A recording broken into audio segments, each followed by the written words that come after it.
Floodden. As the title suggests, this is a total free-for-all with no set subject or genre, just a light-hearted and fun podcast in which I encourage listener interaction and at times special guests. Wherever you're listening, just relax and let's get into the episode. Hi and welcome to the Free For All Pod with me, Rob Fludder, episode 12. I'm back. Love doing this podcast. I've said it many times before. I've also said I don't do nowhere near enough as I'd like to do. And that's, I keep saying it, there's a lot of commitments out there for me. Work is a massive commitment, as it is with everybody.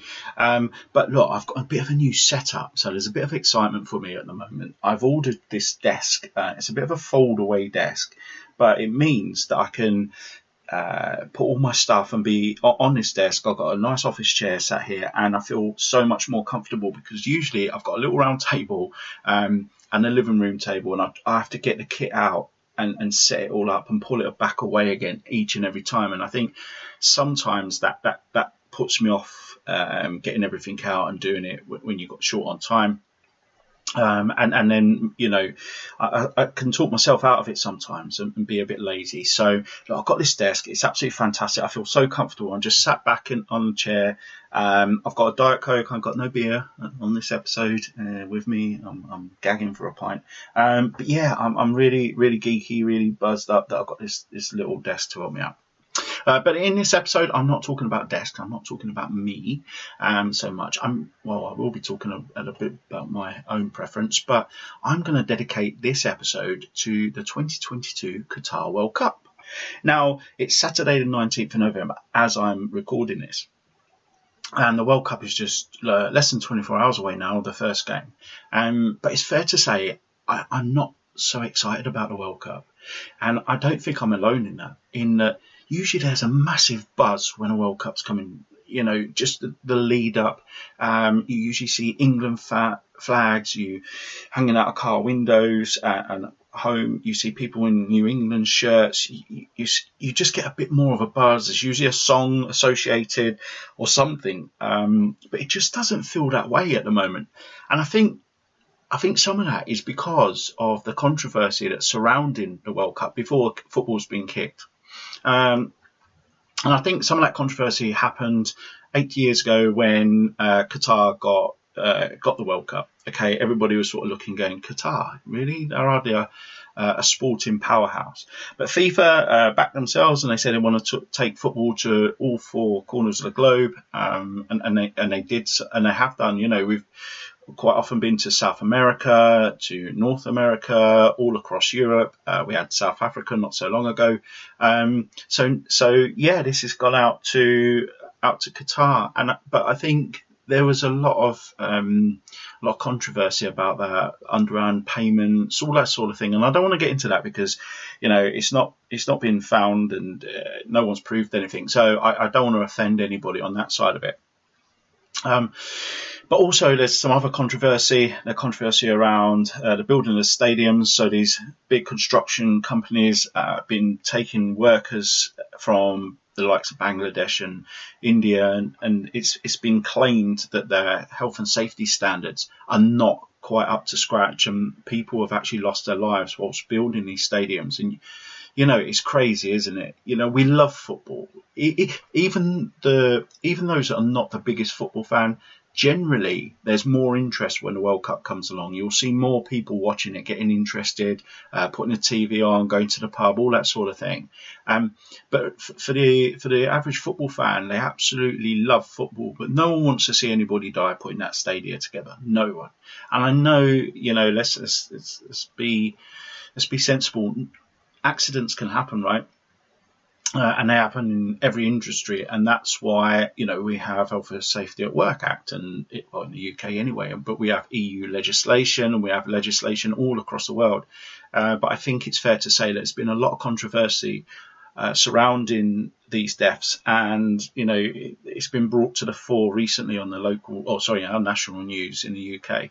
But there's also other controversy as well, in that it's fair to say I think some of the Middle Eastern countries are not quite as far advanced when it comes to the LGBT community.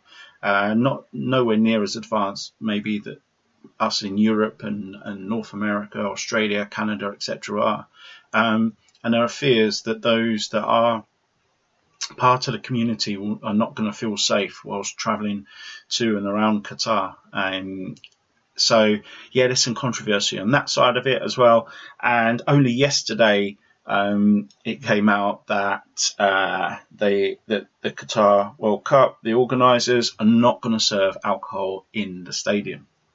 Now, football is very much a working class derived sport, and it still is today, although its global appeal is massive. There's so much money in football. We know that, in particular in the Premier League, from TV rights such as Sky and the likes. But it's fair to say that the average football fan is generally of working class background, and going to the football, it's an event. Okay, and you associate going to the football with having a pint or two before the game, at half time, in and around the stadium, before you get to the stadium, in the stadium, not so much in the stands. I don't think there's any football ground now that you can have a pint in the stand. But that's been totally outlawed at the Qatar World Cup.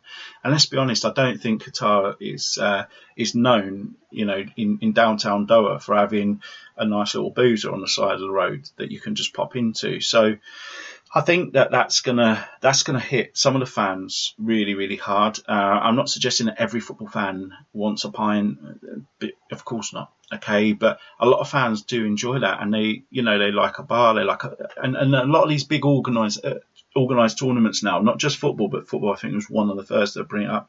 They have fan zones. Okay, and typically you'll have the two teams that are playing, and they'll try and keep them separate, but they all, it's a way of keeping people safe, of getting them near the ground, and reducing the potential of having trouble. So I don't know if they've been set up in and around Qatar. I haven't seen that yet, but it would be good if there are some fan zones, and at least some of the fans can have a pint, because, let's be honest, wherever you're travelling from to Qatar, it's going to be expensive. And, England fans love a beer. And it'll be a real shame if they're not able to enjoy that side of it whilst they're out there. Now, I do understand that, we've probably got one of the worst reputations in the world for our fans, and that's not just travelling. I mean, we've got a poor reputation when we travel to other countries, but we're not so good at home. And, last year in the Euro final at Wembley, we had some crowd trouble, and, it was our own people, fake tickets and all that sort of thing. We're not the best. Okay, so I can understand from an organiser's perspective that they might want to reduce the opportunity of trouble. But, it's not just England over there. There's a lot of other fans and nationalities as well. So, yeah, I don't think that's going down too well either. But we'll see, and we'll see what happens. And in the sweltering heat, it might be a blessing in disguise in some ways. So, yeah. But, yeah, the tournament is going to get underway. It's going to get underway tomorrow as I'm recording this.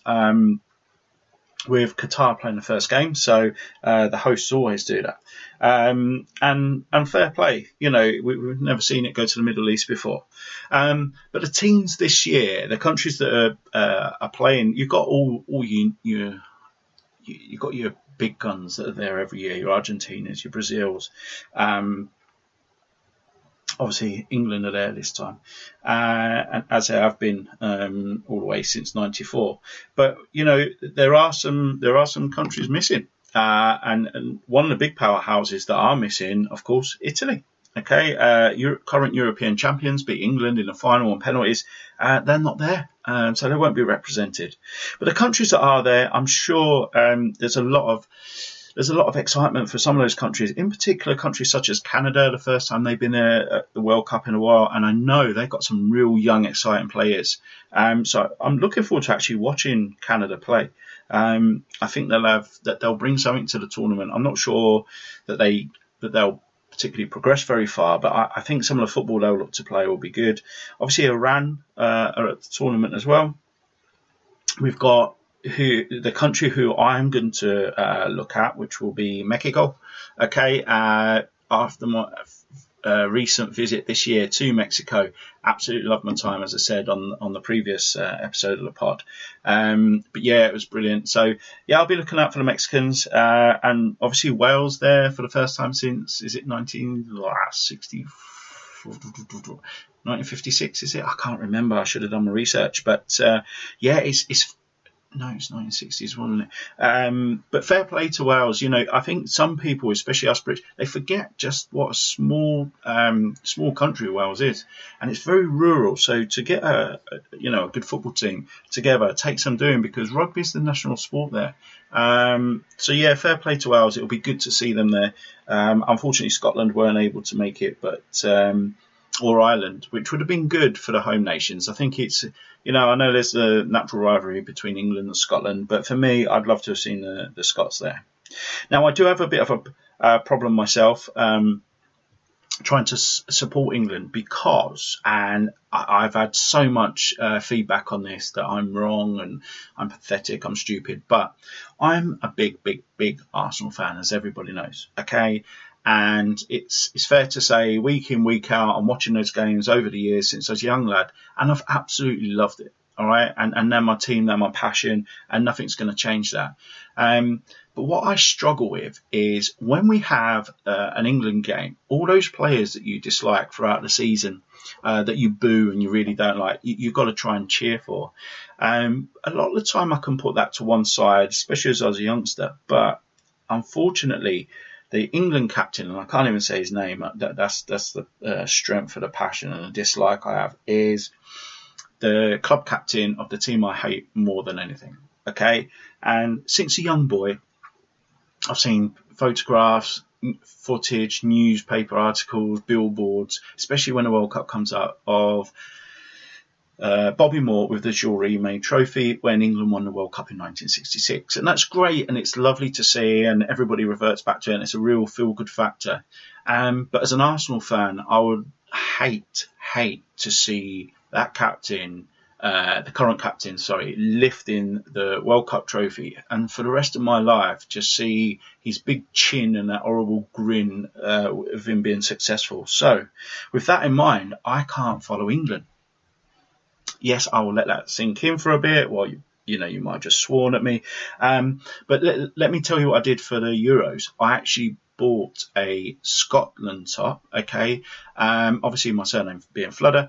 I put McFludder on the back of it. Now, the feedback I got wasn't too nice. I didn't have too many supporters in that.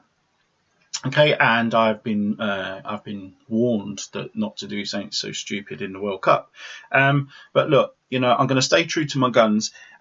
So for me, I'm going to look at another team to follow through the World Cup, and I love watching Brazil. Okay, I think everybody loves watching Brazil. But as an Arsenal fan, we've got Gabriel Jesus, and we've got Martinelli over there.